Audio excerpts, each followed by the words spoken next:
The Johnson Wax Program with Fibber McGee and Molly.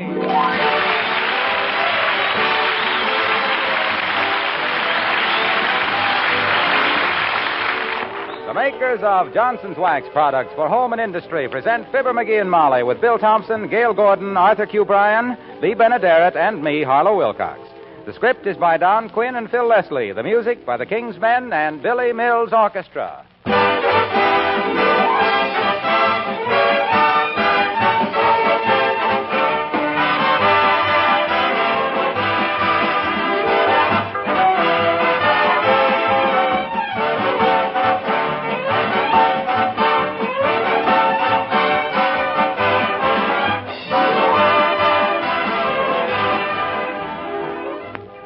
Why don't you keep us up to date? A woman asked us the other day. I've always used Johnson's wax, but I've only just discovered Johnson's cream wax. Why, it's wonderful.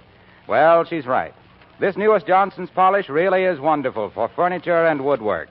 It's a white liquid that does a remarkable cleaning job, cleans as it polishes. Women like it particularly for cleaning and waxing light-painted woodwork, but it's equally good on dark woodwork and all furniture. And for keeping a white refrigerator clean and sparkling, there's nothing better. Dirt, spots, and fingerprints are whisked away instantly when you apply Johnson's cream wax. It requires a minimum of rubbing, leaves a satin, smooth, dry wax finish that not only looks beautiful, but wards off minor scratches. Spilled things wipe off easily. Cream wax doesn't collect dust, as oily furniture polishes do either. Now, you all know about Johnson's paste and liquid wax. Well, now get acquainted with Johnson's cream wax.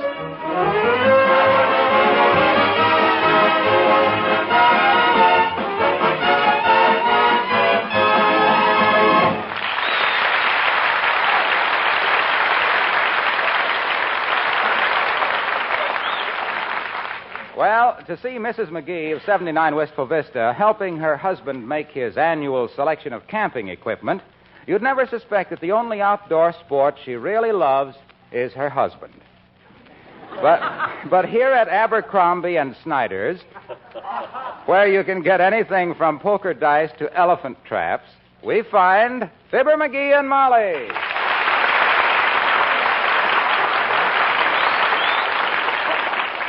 Now, let me see. What else do I need? Well, I can't think of a thing, dearie. You've got a mattress that you blow up and a camp stove that blows itself up.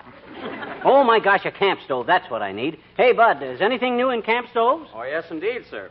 We have the new post-war models now. Oh. Built-in egg timer, fish scaler, bathing suit dryer, and corn popper. Solid steel, only weighs 97 pounds. 97 pounds? How could anybody carry a stove like that? Well, that's what makes this stove so unique, madam. You don't have to carry it. The legs are on clockwork hinges, and it walks along behind you from camp to camp. It can also be speeded up to chase rabbits.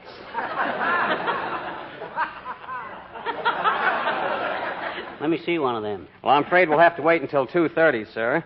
Mr. Abercrombie, our president, is cooking his lunch on it. What time is it now? About 1:30. Look, McGee, if you're going to sleep out in the open, how about a mosquito net? A net for mosquitoes? Not me, Snooky. I can catch them things with my bare hands. Hey, Bud. Sir? Look, I'm taking a 2-week float trip in the Ozark Mountains, fishing and hunting. I'm starting at Naked Joe, Missouri, and ending up at Powder Horn, Arkansas. You got any suggestions? And you can skip the one about staying home. I've tried that. Well, now let me see, sir. How about a nice bobsled? We have one with ball-bearing steering gear and chromium nameplate. Sells for only $722. Why on earth would anyone want a bobsled in Missouri in the summer? I don't know, madam, but I get a bonus of $100 if I sell it. And with $100, I could get my mother out of jail. What's she in jail for, Buster? Oh, she's just a thoughtless little bobby socker, bless her heart. Always going around socking bobbies.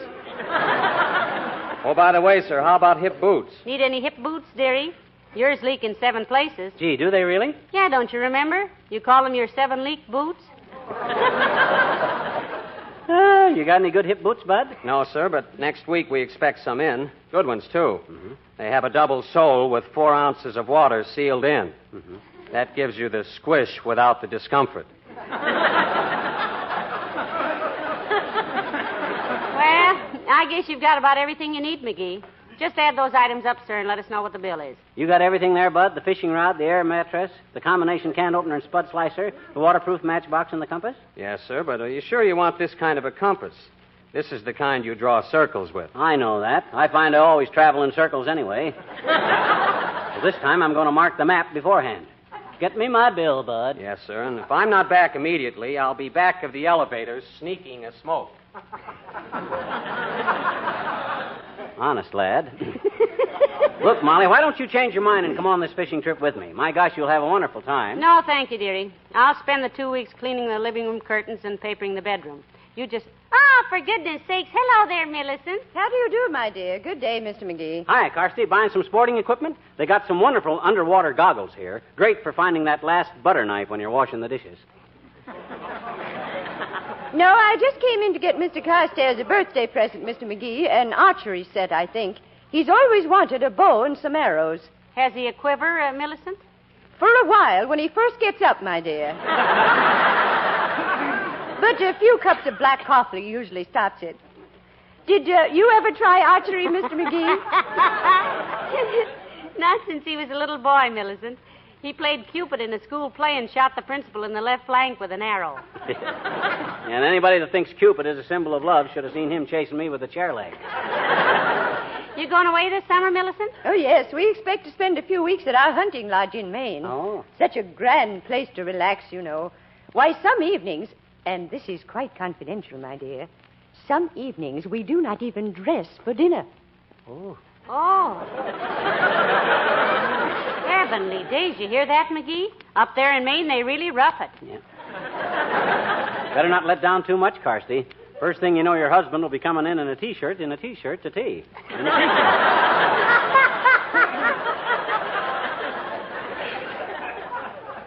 How big a shack you got up there, kid?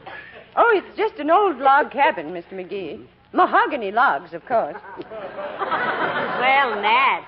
25 rooms, not counting the conservatory and game room, swimming pool, landing strip, boathouse, formal gardens, and a 19-hole golf course. A 19-hole course? A golf course don't have more than 18, Carsty. Oh, really?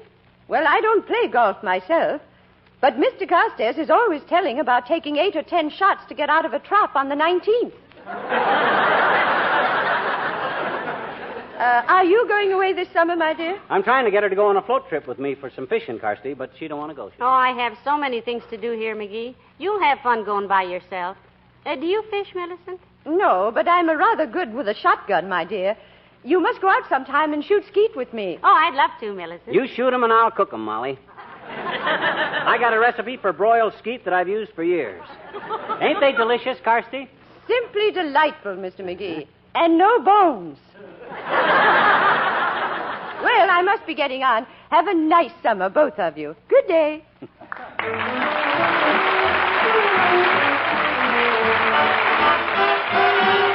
Billy Mills and the orchestra, the King's Men, and the Gypsy.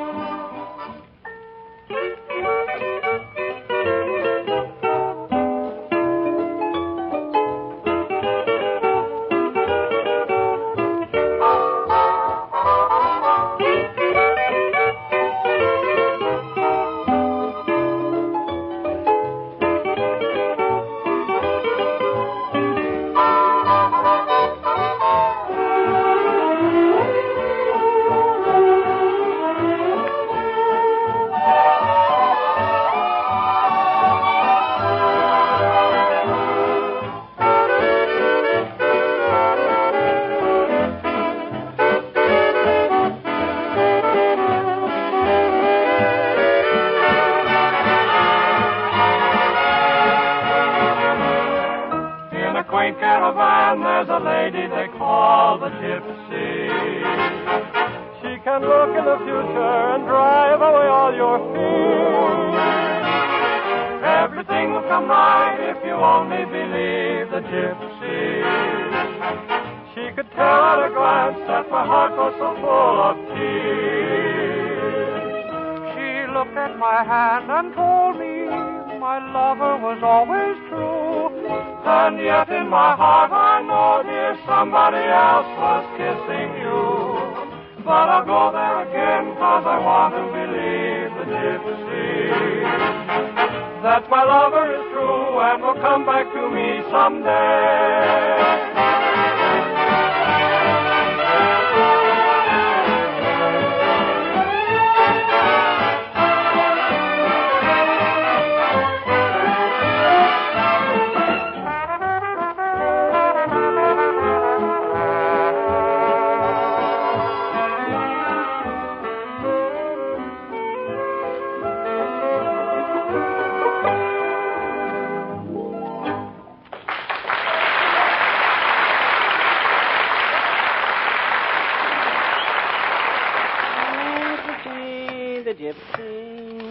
What are you doing, McGee? I'm pumping up this air mattress to see if it leaks anyplace. Listen.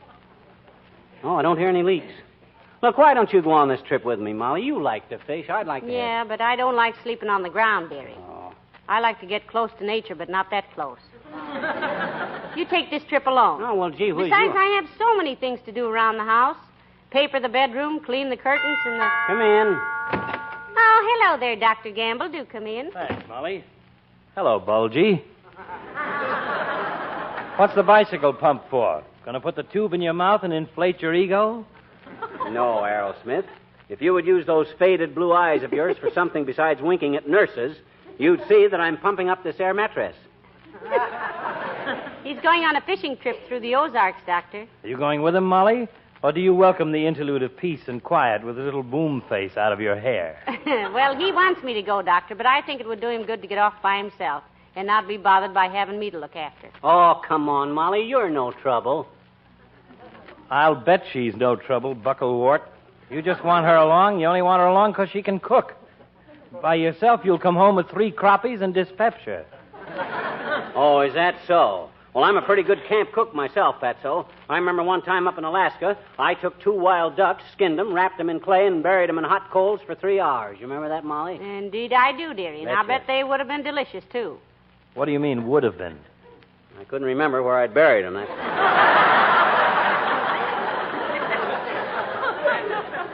far as I know, they're still cooking. You going somewhere for a vacation this summer away, Doc? No, I think I'll spend the summer in a nice air-cooled movie. I've tried going to summer resorts, but somebody always finds out I'm a doctor, and from there on, I'm working again. I see. Next time I register at a summer hotel, it will be as Ignaz Jagafrion, a sculptor. Why, a sculptor, Doctor? Can you imagine anyone getting a sculptor up in the middle of the night to do Grandma's torso in granite? Certainly not. Well, have a nice trip, McGee. It'll do you good to get away from humanity for a while. Thanks. Not that I have anything against humanity, except that there are too many people mixed up in it. See you in the fall. Come on, Doc.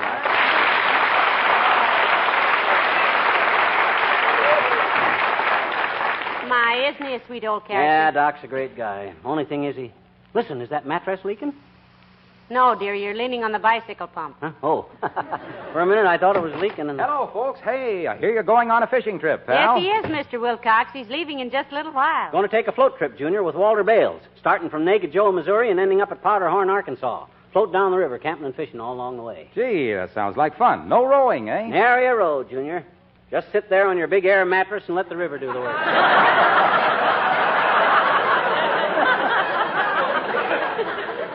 You going any place this summer? I am going to the Garden Spot of America, pal. Racine, Wisconsin. Is Racine so beautiful, Mr. Wilcox? It is to me, Molly. There is no prettier sight in the world than a full-grown paycheck. And mine are grown right there in Racine. Incidentally, I picked up a note from the office about the Summer Johnson Wax show. Fred Waring and his Pennsylvanians are taking over. Isn't that marvelous? I think Fred Waring is simply wonderful. Don't you, McGee? Yeah, he's good. Well, he has one of the best shows on the air, barring none. Yeah, he's good. Well, don't you think he has a great show, pal? Yeah, he's good. I think everybody likes Fred Waring's program. Most everybody. He always does a great show. Relies quite a bit on music, though. Why, certainly he does. He's a fine musician, and he gets off some pretty smart remarks between numbers, too. Oh, yeah? Well, if he's such a hot musician, why don't he stick to his music? I play the mandolin, too, myself, Junior. But do I set myself up as a great musician? Do I try to muscle in onto somebody else's racket? Do I try to... Why, McGee, why are you so resentful? Say, pal, could it be that you're a little worried? Why, what should I be worried about? What if Racine should get the idea that wearing's better than McGee? Ishkabibble. I can always get a job. Doing what, dearie? Why, I could always... Somebody might want to... Well, if worst comes to worst, there's always the ice wagon. Hey, Junior, you going to announce the summer show? No, Waring comes on from New York, and Bill Bivens is the announcer. Oh, Bill Bivens, a fine announcer. One of my favorites. Gee, really? Oh.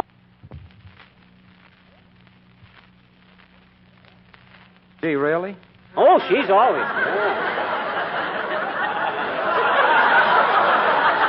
She's always talked about Bill Bivens, Jr., and you know what? No. I understand he can pronounce all the big words, like linoleum. So what? I can pronounce linoleum. Linoleum. Oh, anyway, that's not so important. What is important, Mr. Wilcox? Well, the important thing is that he knows about the product. Gee, I'd hate to think of a job like this in the hands of a guy who didn't know about Johnson's self-polishing glow coat. Oh, they'll probably tell him that. Imagine how horrible it would be if Bivens didn't know that glow coat requires no rubbing or buffing. They'll tell him. That it shines as it dries. They'll write him a letter. That you just pour a little out and spread it around and let it dry for 20 minutes or less. I'm sure he'll have all that information, Mr. Wilcox, before... And if he doesn't realize how Johnson's glow coat can bring back the sparkling beauty to worn and tired old linoleum... Look, Waxy.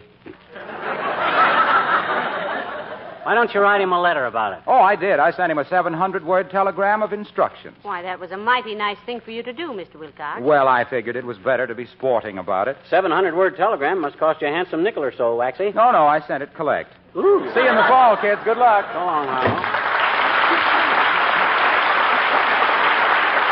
Well, I better finish getting my stuff together, I guess. Now, let me see. A hunting knife, fishing tackle, mattress, camp stove, comic books. You sure you won't go with me, Molly? No, thank you, dearie. It's nice of you to want me along, but I'll stay and stretch the curtains while you go and stretch the budget. Well, all right, but gee whiz, I wish Come you'd here. Hello, folks. Hello there, Mr. Wimple. Hi, Wimp, old man. Hey, you look kind of worn out, boy. Oh, I am, Mr. McGee. Our lawn sprinkler got broken, and my wife made me run around the lawn in circles all morning with a sprinkling can while she stood on the steps and flicked my ankles with a bullwhip. Well, that's pretty terrible, Mr. Wimple, but isn't using a bullwhip on you rather flattering? Well, I suppose it really is, Mrs. McGee. But Sweetie Face, that's my big old horrid wife. Sweetie Face is awfully clever with a whip. Can she knock a cigarette out of your mouth at 50 paces, Wimp? Oh, she's much better than that, Mr. McGee. One night there were some cats making a dreadful noise in our front yard, and Sweetie Face leaned out the bedroom window and cracked her whip, and there wasn't another sound all night long. It was just wonderful. She really got those cats, did she, Mr. Wimple? No, she fell out the window.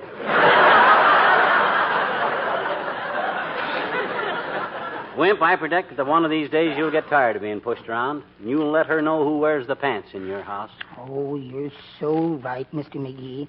I've got it all planned out how I'll do it, too. The next time she starts in on me, I'm going to step up on a footstool and look her right in the eye. Who do you think you're talking to, I'll say. Then she'll slap me across the room, and as I fall, I'll knock over the goldfish bowl. And when she runs to pick up the goldfish, I'll grab her compact and fill it full of itching powder. I hope it's still good. I've had it for 9 years. Well, Mr. Wimple, you're just in time to say goodbye to himself here. He's going on a 2-week camping and fishing trip. From Naked Joe, Missouri to Powderhorn, Arkansas, Wimp. Float trip. Molly don't want to go with me. How about you? Oh, I just love it, Mr. McGee. But I don't like to leave Sweetie Face that long. For only 2 weeks? Yes. I don't like to leave her for only 2 weeks. If it was for 3 months, I'd... Say, Mr. McGee, have you got time to come over to my house a minute? No, I haven't, Wimp. I'm sorry, but I'm leaving as soon as I load this stuff in the car. Why? Well, just as I left, Sweetie Face was trying to move our big radio, and it fell over on top of her. Goodness me, Mr. Wimple. Is she still under it? Yes. Ooh. But it's tuned to NBC, so she won't miss Bob Hope and Fibber Oh, she's heard everything we've said. Isn't this awful? I've got to go now. I'll see you in October.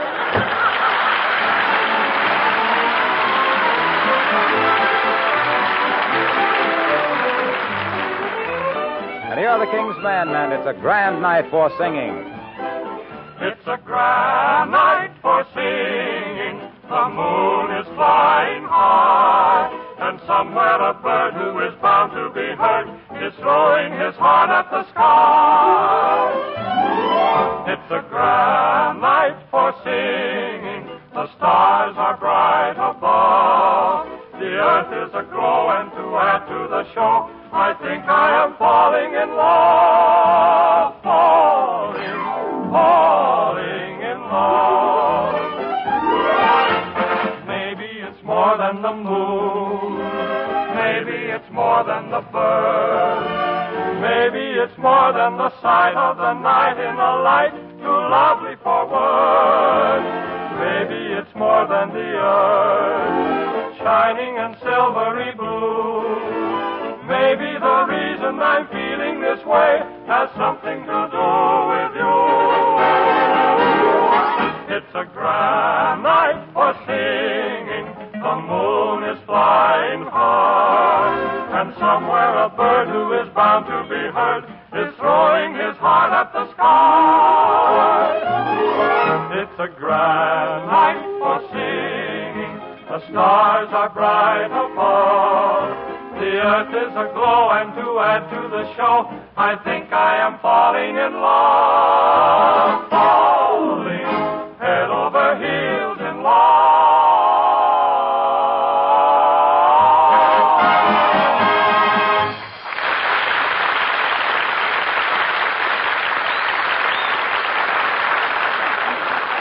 Well, I got the car all packed, Molly. I've got enough equipment in that jalopy to take me to Tibet and back. I believe in taking everything I need when I go fishing. Sure you got everything, dearie? Absolutely. I checked it off on my list as I packed it. Well, what's all that stuff on the piano? Oh, that's just my fishing tackle that I want. Oh, my gosh, my fishing tackle. Thanks, kid. Don't mention it. Look, you still got time to change your mind and come with me. How about it? Why don't you go? You're sweet to want me to come, dearie, but I'm going to welcome a quiet 2 weeks to get a few things done around here. But as soon as you get to undress Joseph, Missouri, you send me a postcard. No. It's Naked Joe, Missouri. I showed it to you on the map. I know, and that's one reason I'm staying home. Huh? That's not a very ladylike place to start a fishing trip from. Now, if it was... Come in. Oh, Mayor Latrivia. Hello, Your Honor. Hello, Molly. How are you, McGee? Great, Latriv, great. You're just in time to wish me luck on my fishing trip. Going on a float trip from Naked Joe Mo. Leaving in a few minutes. Well, I hope you both have a wonderful time. Oh, I'm sure we will, Your Honor. I'm going to stay home and relax. Very intelligent of you, I'm sure. By the way, who's doing the summer show for Johnson's Wax? Waring's Pennsylvanians, Latriv. Great outfit. They'll be on for 15 weeks. It'll be Waring all summer.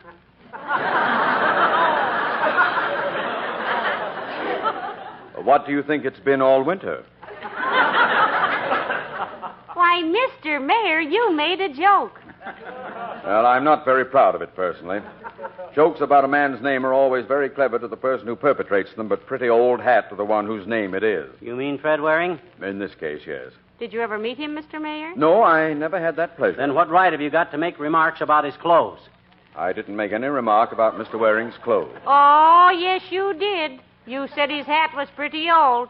I beg your pardon. I said nothing of the sort. I said jokes about a man's name are pretty old hat. A guy with a name that Fred Waring has got a right to wear any kind of a hat that he wants to, Latrivia. He'd still be a wonderful showman if he wore mucklucks and a beanie just because he chooses Now, look to wear here, McGee. I think you're deliberately trying to embroil me in an argument, and I am There not... can't be any argument about criticizing the hat of a complete stranger, Mr. Mayor. No. This is a democracy, and if a man chooses to wear an old hat... I why, didn't say that Mr. Hat was wearing an old Waring.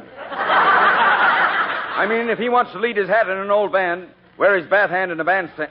Now, look, I was... Now, control yourself, Latrivia. Control yourself. Don't shout at my wife. I was not shouting at your...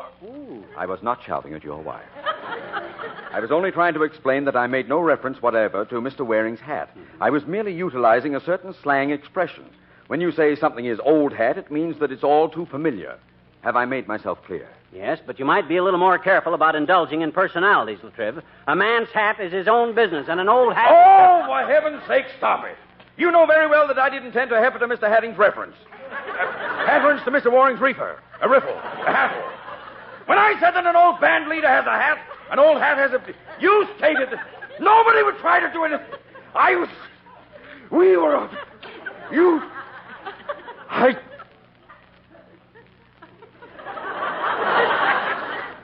McGee? Yes? I'm sorry I won't be at Naked Joe, Missouri to see you off.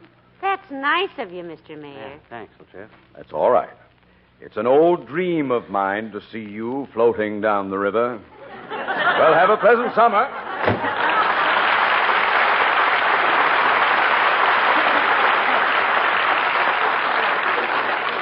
Well, I guess I better be getting started, Molly. What time is it? About 1:30. Great. That ought to get me to Naked Joe, Missouri about daylight. Now, look, why don't you throw some stuff in a suitcase and come along? It'll be an awful lonesome drive without you. No, thank you, sweetheart. I'm glad you want me along, but with the bedroom to be papered and the living room curtains to be washed and all that. Who's that? I thought everybody was in. Come in. Mr. McGee, Yes? if you have 65 cents for me, I have a telegram for you from a relative. How do you know it's from a relative, son? It's collect. Here, Molly, you read it. I want to check over my list and see if I packed everything. All right. Now, just a minute, boy. There may be an answer. Okay. Oh, heavenly days, McGee. Listen. Huh? It's from Cousin Salvador. What? He says, I'm bringing wife and 7 children to spend summer with you. Oh, dear. Please wire prepaid most convenient time for arrival. Oh, dear. That does it, McGee. I'm coming with you. Huh? Hold everything. I'll be packed in 10 minutes.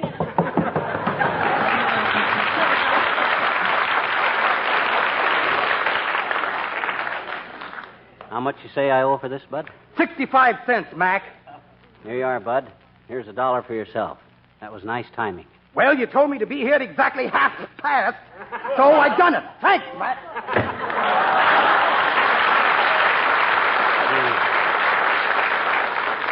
McGee, you're a dirty old conniver. And if you'd learned to cook, you wouldn't have to stoop to things like this. Hey, Molly, hurry up. Come on.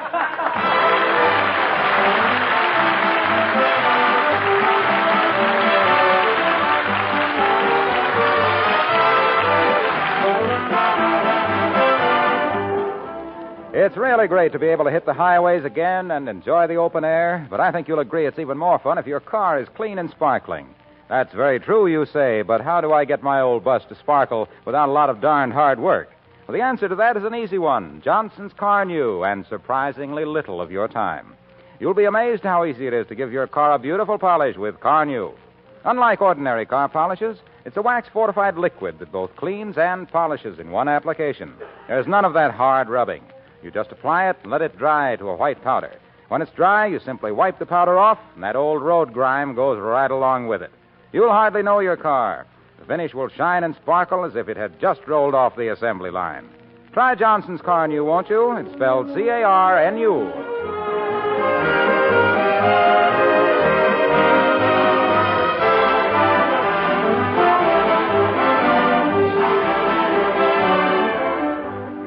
Ladies and gentlemen, on behalf of everybody on our show and the makers of Johnson's Wax, we want to thank you for another year of your loyal listening. And we know you'll find that Fred Waring and his Pennsylvanians will have a wonderful program with great music for you at this same hour through the summer. Between Fred Waring and Johnson's Wax, you can expect a polished performance. So until October, thank you again and good night. Good night, all.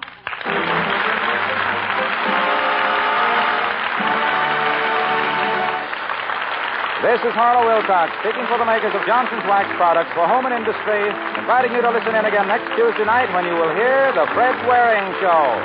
Fibber and Molly and all of us will be back again in October. Good night.